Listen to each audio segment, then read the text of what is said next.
काली मैदान को ओह्लाइबे मुख्यमंत्री। नुआपड़ा उपनिर्वाचन रविवार सरिब प्रचार। प्रचार को आउ 4 दिन थिबा बेले मैदान को ओह्लाइबे रथी महारथी। बीजेपी दुई मुख्यमंत्री मोहन माझी और विष्णुदेव साय काली नुआपड़ा धुआंधार प्रचार करेंगे।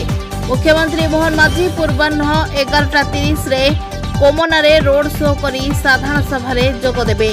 सेपटे छत्तीसगढ़ मुख्यमंत्री विष्णुदेव साय भी नुआपड़ा प्रचार को ओह्लाइबे।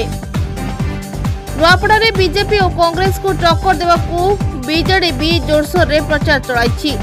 7 तारिख में पुणी नुआपड़ा दलीय समावेश सह बस रे रोड शो करेंगे बीजेडी सुप्रीमो नवीन पट्टनायक। एने से वीडियो वार्ता भी जारी करिसेंती।